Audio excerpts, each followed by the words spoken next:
Adani ഗ്രൂപ്പിനെതിരായ Hindenburg വെളിപ്പെടുത്തലിൽ സ്വതന്ത്ര അന്വേഷണം ആവശ്യപ്പെട്ടുള്ള ഹർജികളിൽ സുപ്രീംകോടതി ഇന്ന് വിധി പറയും. ചീഫ് ജസ്റ്റിസ് DY ചന്ദ്രചൂഡ് അധ്യക്ഷനായ 3-അംഗ ബെഞ്ച് രാവിലെ 10:30-ക്കാണ് വിധി പറയുന്നത്. അദാനി ഗ്രൂപ്പ് കമ്പനികളുടെ ഓഹരി വിലയിൽ കൃത്രിമം നടത്തിയെന്നായിരുന്നു ഹിൻഡൻബർഗ് ഗവേഷണ റിപ്പോർട്ടിലെ വെളിപ്പെടുത്തൽ. 2023 ജനുവരി 24-നാണ് ഹർജിക്ക് ആധാരമായ സംഭവം. അമേരിക്ക ആസ്ഥാനമായ ഹിൻഡൻബർഗ് അദാനി ഗ്രൂപ്പിനെതിരെ ഒരു പഠന റിപ്പോർട്ട് പുറത്തുവിട്ടു. അദാനി ഗ്രൂപ്പ് കമ്പനികളുടെ ഓഹരി വിലയിൽ കൃത്രിമത്വം കാണിച്ചുവെന്നായിരുന്നു ആക്ഷേപം. എന്നാൽ ആക്ഷേപങ്ങളെ സമ്പൂർണ്ണമായും നിരാകരിച്ചാണ് അദാനി ഗ്രൂപ്പ് നിലപാടെടുത്തത്. ഇതിനായി 413 പേജ് വരുന്ന വിശദമായ മറുപടി സത്യവാങ്മൂലവും അദാനി നൽകി. വെളിപ്പെടുത്തലനുസരിച്ച് സെബിയെ സംശയിക്കാൻ മതിയായ കാരണങ്ങളില്ലെന്നായിരുന്നു സുപ്രീംകോടതിയുടെ വാക്കാലുള്ള നിരീക്ഷണം. പ്രശ്നം പഠിക്കാൻ നിയോഗിച്ച സമിതിയുടെ നിഷ്പക്ഷത ചോദ്യം ചെയ്യപ്പെട്ടതിനെയും സുപ്രീംകോടതി അംഗീകരിച്ചില്ല.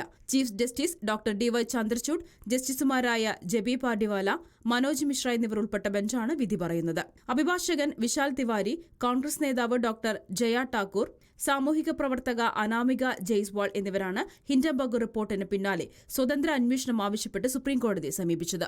അന്വേഷിച്ച് റിപ്പോർട്ട് നൽകാൻ സെബിയോട് മാർച്ച് 2-ന് സുപ്രീംകോടതി നിർദ്ദേശം നൽകി. 2 മാസം പൂർത്തിയായ മെയ് 2-ന് സെബി 6 മാസം അധികം സമയം ചോദിച്ചു.